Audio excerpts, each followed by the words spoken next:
वीज उद्योगातील सर्व अधिकारी, कर्मचारी, अभियंते आणि त्यांच्या अवलंबितांचे या व्हिडिओमध्ये हार्दिक स्वागत. मित्रांनो, आजचा विषय आहे MSCB group mediclaim insurance policy 2024-25 या पॉलिसी संदर्भातील इत्थंभूत माहिती. त्यामध्ये आपण पाहणार आहोत ई कार्ड कसे जनरेट करायचे, क्लेमच्या काय अटी आहेत, क्लेम कसा करायचा, 100% क्लेम मिळण्यासाठी काय करावं लागेल आणि या पॉलिसीच्या नेमक्या नियम आणि अटी काय काय आहेत, नव्यानं काय त्यामध्ये समाविष्ट केलेलं आहे ते. सर्वप्रथम सर्वांचेच या चॅनलवर हार्दिक स्वागत. आपलं चॅनल आहे ऑल इन वन. सगळ्यात अगोदर आपणा सर्वांना एक विनंती आहे, आपलं नवीन चॅनल आहे तर या चॅनलला अगोदर आपण सबस्क्राईब करावं आणि बेल आयकॉन प्रेस करावा. वीज उद्योगातील विविध स्कीम्स असतील किंवा बदललेले नियम असतील या संबंधातील परिपूर्ण माहिती, ती माहिती आपल्यापर्यंत ताबडतोब न अडखळता पोहोचावी यासाठी चॅनलला आपण सबस्क्राईब करावं, बेल आयकॉन प्रेस करा आणि व्हिडिओ माहितीपूर्ण असल्याने शेअर करा. आजचा व्हिडिओ मेडिक्लेमशी संबंधित आहे. व्हिडिओ बनवण्याची प्रेरणा या माध्यमातून मिळते. मित्रांनो, एवढी वर्ष झाली मेडिक्लेम पॉलिसी आपल्यासाठी सुरू आहे आणि ती एक सुविधा आहे, परंतु या सुविधेचा लाभ घेताना बहुसंख्य कर्मचारी धास्तावलेले दिसून येतात. त्यामध्ये विशेषतः रिएम्बर्समेंट स्वरूपाचे क्लेम जे आहेत ते वेळोवेळी प्रलंबित दिसून येतात. त्याची चर्चा होते, त्या संबंधात कोणी बोलायला तयार नाही, कोणी जबाबदारी घ्यायला तयार होत नाही आणि लोकांचे पैसे मिळत नाही, त्यामुळे त्याची निगेटिव्हिटी पसरत जाते. मग कॅशलेस स्वरूपातली जी क्लेम आहे त्यांना वेळोवेळी अप्रूव्हल येत नाही किंवा येतं ते कमी स्वरूपाचं येतं. बऱ्याच ठिकाणी दवाखाने जास्त प्रमाणात बिल आकारणी करतात आणि त्या बिलाच्या संबंधानं कर्मचाऱ्यांची फसवणूक होते. अशीही अनेक प्रकरणं आपल्यासमोर आलेली आहेत.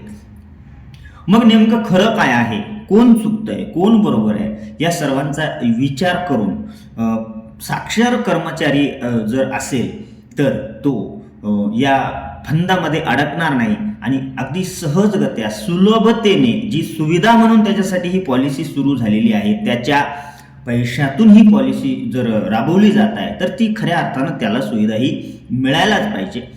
तर या सर्वांचाच विचार आपल्याला आजच्या व्हिडिओमध्ये सुद्धा करायचा आहे. सगळ्यात अगोदर कर्मचारी आणि त्याचे अवलंबित हा साक्षर असणं गरजेचं आहे. मित्रांनो, केवळ लिहिता वाचता येणं म्हणजे साक्षरता नाही, तर या पॉलिसी संदर्भातले सर्व नियम आणि अटी ह्या प्रत्येक कर्मचाऱ्याला माहीत असल्याच पाहिजे. बऱ्याच ठिकाणी हॉस्पिटलची बदमाशी पण समोर येते, परंतु अशा प्रसंगाला जर आपण सर्वांनी अगदी प्रत्येकानेच नियमाने जर त्याचा मुकाबला केला तर तिथे हॉस्पिटलला आपण उघडं पाडतो. आणि असे अनेक प्रकरण आहेत की ज्या ठिकाणी हॉस्पिटलने माफी मागून त्या कर्मचाऱ्यांना किंवा अवलंबिताला पैसे न देता त्याची सुटका केलेली आहे किंवा त्याला डिस्चार्ज दिलेला आहे. असो, या काही तांत्रिक बाबी आहे. आपण आता थोडंसं अगोदर पॉलिसीच्या परिपत्रकावर चर्चा करूया. मी पुन्हा सांगेल, चॅनलला सबस्क्राईब करा. या व्हिडिओच्या माध्यमातून या चॅनलला किमान 1001K सबस्क्रायबर मिळणं अपेक्षित आहे. आपण सबस्क्राईब केलं, लाईक केलं, शेअर केलं, आपल्या कॉमेंट नोंदवल्या, त्यामुळं व्हिडिओ बनवण्याचा उत्साह तयार होतो आणि त्याचा परिणाम समोरच्याचं मनोबल वाढवण्यात होत असतो. म्हणून आपणाला विनंती आहे. तर मित्रांनो, 8/11/2024 म्हणजे 8 नोव्हेंबर 2024 रोजी 2024-25 या कालावधीकरता मूळ राशीभूत विमा रक्कम 5 लाख आणि कंपल्सरी सम इन्शुअर्ड 5 लाख अशी एकूण 10 लाख पर्यंतची ही पॉलिसी आहे. तिचं परिपत्रक मी सध्या जे माझ्याकडे आहे ते वितरण कंपनीचं आहे. तिन्ही कंपन्यांची परिपत्रकं साधारण या स्वरूपामध्ये आहे, जास्त काय त्यामध्ये बदल नाही आहे. नियम अटी जवळजवळ सारख्याच आहे. तर पहिला प्रश्न, पॉलिसी किती लाखांची? बरीच मंडळी ग्रुपवर विचारत असतात की बाबा 5 लाखच सिस्टमला दिसतात, मग आमचे किती रक्कमेची पॉलिसी आहे?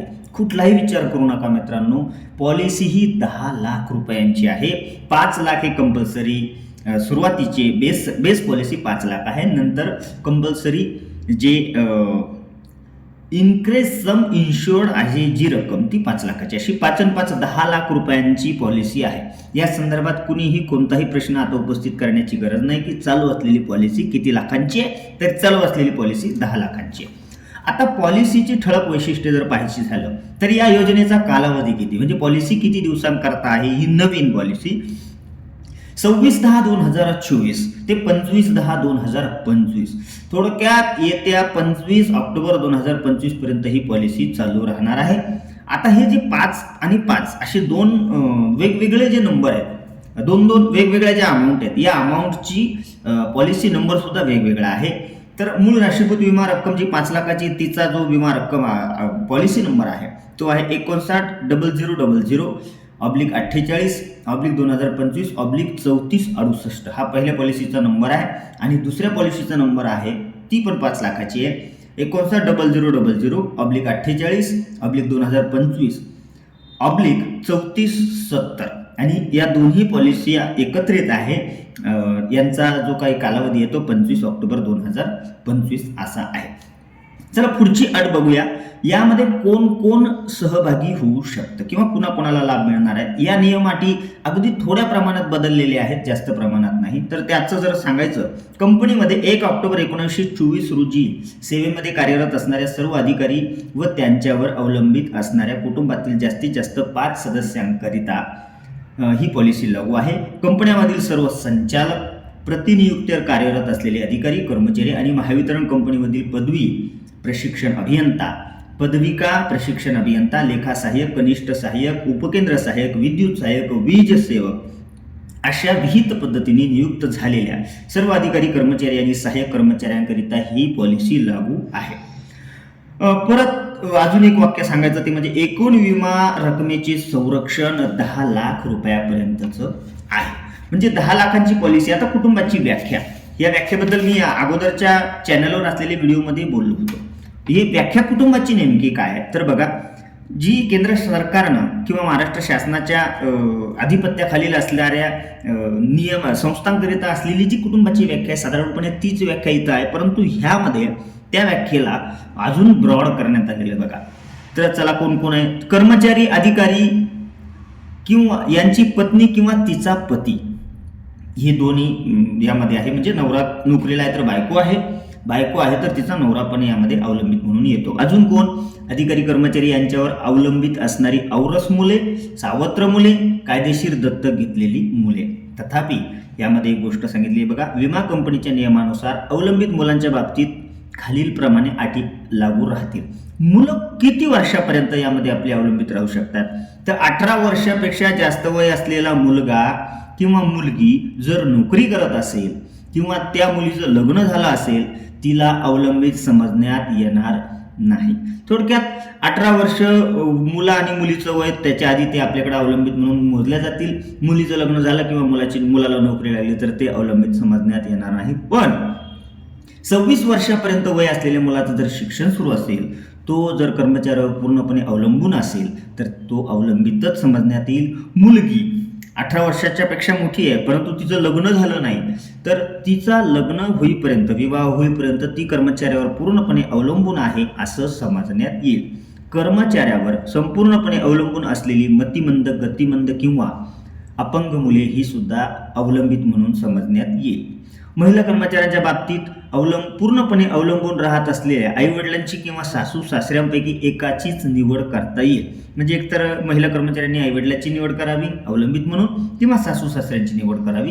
त्या बाबतीत एक फॉर्म आपल्या एम्प्लॉय पोर्टलवर आहे, ते त्यांना डिक्लेरेशन ते भरून द्यावं लागतं.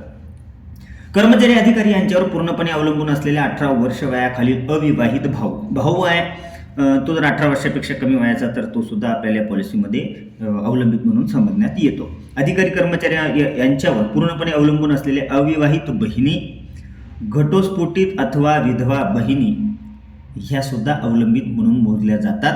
फक्त त्याबाबतचं डिक्लेरेशन भरून द्यावं लागतं.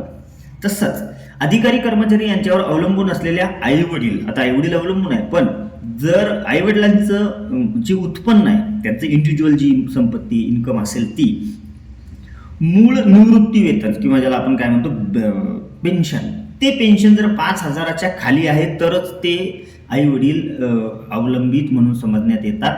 5,000च्या वरती जर त्यांना पेन्शन असेल तर ते अवलंबित आहे असं समजण्यात येत नाही.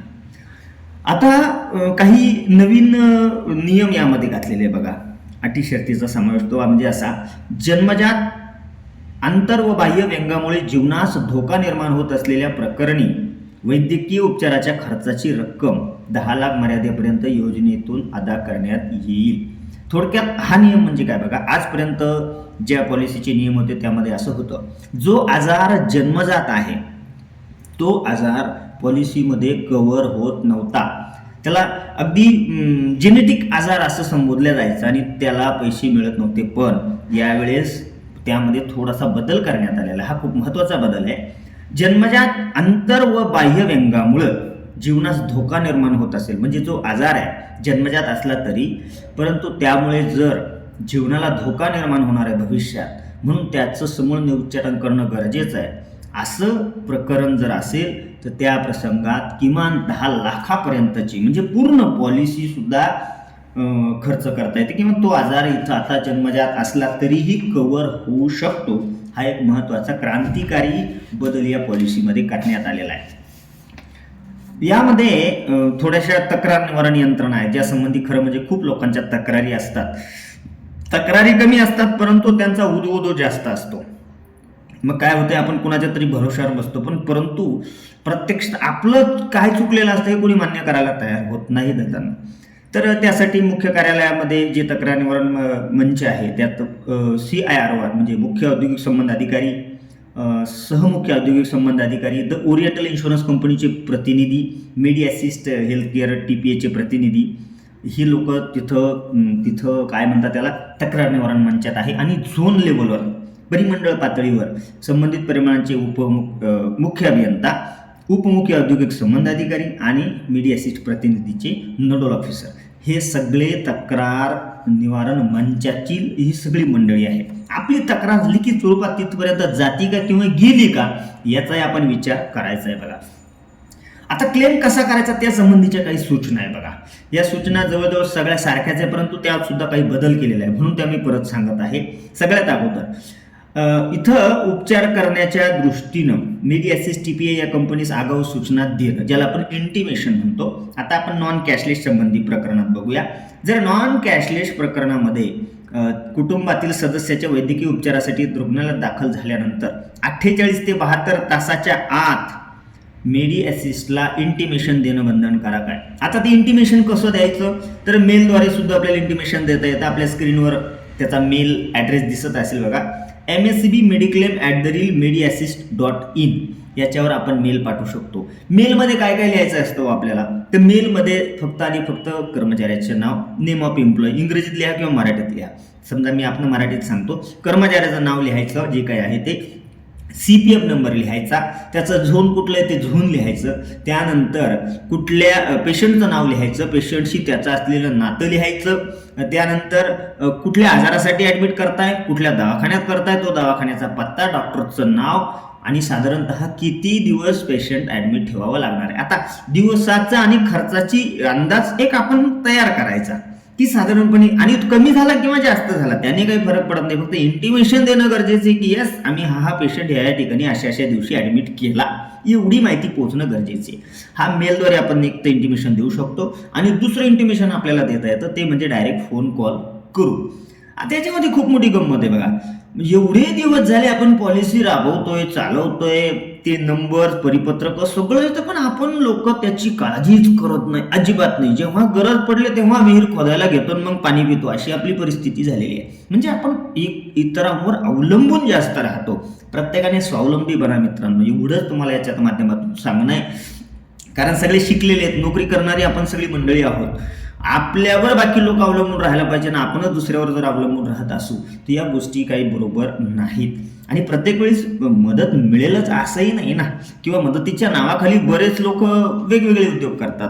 त्याकरता म्हणून सांगायचं तर आपलं इंटिमेशन पोहोचलं पाहिजे. महत्त्वाची सूचना, इंटिमेशन जर आपलं विहित वेळेत पेशंट ॲडमिट झाल्यापासून 72 तासाच्या आत जर पोहोचलं नाही तर आपल्या टोटल बिलाच्या रकमेमधून 10% दंड म्हणून कापला जाऊ शकतो. आता ही मागच्या वेळेस तर कोपे होती, 50% रक्कम कपात होत होती, आता ती जरा कमी केली आहे.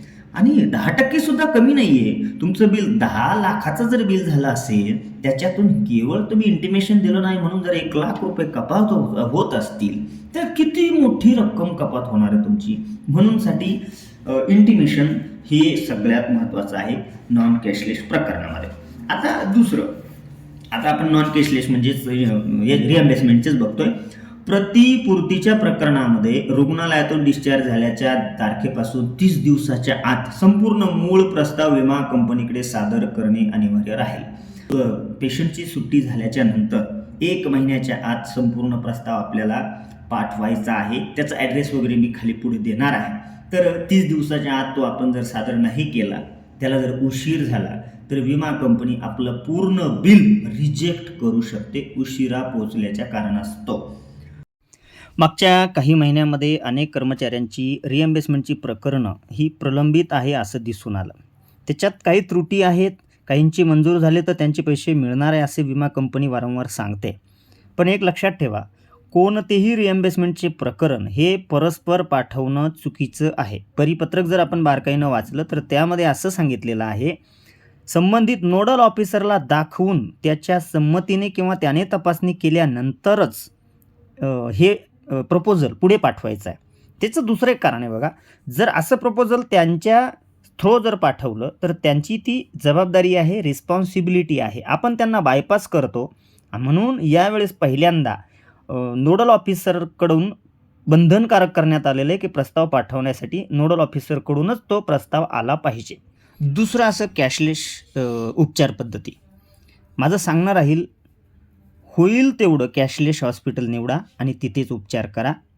इतर ठिकाणी कॅशलेस सुविधा उपलब्ध नसेल तर त्या ठिकाणला आपण कॅशलेस एनिव्हेअर या सदरामध्ये सुद्धा कॅशलेस उपचार घेऊ शकतो. ती केंद्र सरकारची स्कीम आहे. परंतु कोणत्याही परिस्थितीत रिएम्बर्समेंटच्या भानगडीत पडू नये. अतिशय आणीबाणीची परिस्थिती आहे, आता पर्याय नाही, एखादा हार्ट अटॅक आहे किंवा मेजर ॲक्सिडेंट आहे की ज्या ठिकाणी विदिन अ पिरियड आपल्याला उपचाराची गरज आहे, अशाच वेळेस आपण रिएम्बर्समेंटचा पर्याय निवडा. अन्यथा आपण कॅशलेसमध्येच उपचार करा. कॅशलेसमध्ये उपचार करताना आपल्याला विशेष काही करावं लागत नाही. हॉस्पिटलचा जो इन्शुरन्स टेबल आहे तिथूनच आपली रिक्वेस्ट जाते. त्याचे 2 ॲप्रुव्हल असतात. पहिलं प्रायमरी ॲप्रुव्हल असतं, नंतरचं जे ते फायनल किंवा सेकंडरी ॲप्रुव्हल ज्याला म्हणतात. प्रायमरी ॲप्रुव्हल म्हणजे आपला उपचारासाठी मंजूर झालेला पैसा आणि फायनल ॲप्रुव्हल म्हणजे फायनल जो काय आहे पैसा तो.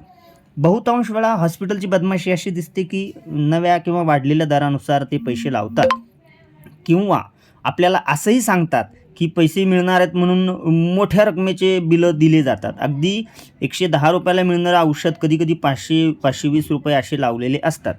आणि अशा केसमध्ये जर आपल्याला आपला पैसा संपून गेला तर पुढच्या वेळेस आपल्याला तो पैसा कमी पडणार आहे. म्हणून प्रत्येक पेशंटने, प्रत्येक कर्मचाऱ्यांनी आपल्याला कुठला उपचार आपण करतो आहे, त्याला कुठला औषधोपचार किंवा कुठल्या टेस्ट, त्याची रक्कम किती, या सगळ्या गोष्टीची खातरजमा आपण करायची आहे, जेणेकरून आपलाच पैसा लवकर संपू नये आणि जेवढा खर्च झाला तेवढाच पैसा त्या हॉस्पिटलला आपल्याला आपली विमा कंपनी देणार आहे.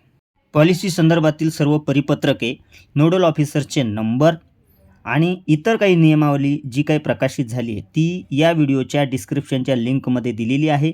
आपण त्या ठिकाणी जाऊन ती डाउनलोड करून घेऊ शकता, संग्रहीसुद्धा ठेवू शकता. आता महत्त्वाचा एक विषय राहिला तो म्हणजे नावं सबमिशनचा जो काही सध्या सुरू आहे. काही लोक म्हणतील आम्ही मागे नावं सबमिट केली तर आता त्याचं काय, तर त्या संबंधातली पूर्ण माहिती मेडीबडी ॲपद्वारे नावे सबमिट करायची किंवा ई कार्ड डाउनलोड करण्याचा व्हिडिओ आपण यानंतर टाकणार आहोत साधारण 2 दिवसांनी. तरी तुम्ही त्याची वाट बघा. चॅनलला सबस्क्राईब करून ठेवा म्हणजे तो व्हिडिओ आल्यानंतर तुम्हाला लगेच पाहता येईल. आज याच ठिकाणी थांबतोय. सर्वांना माहिती शेअर करण्यासाठी पुन्हा एकदा विनंती आहे. मी तर भगवंताकडे प्रार्थना करेल की कोणाच्याही घरात दवाखान्याची वेळ येऊ नये. सर्वे भवन्तु सुखिनः, सर्वे सन्तु निरामयाः. धन्यवाद मित्रांनो.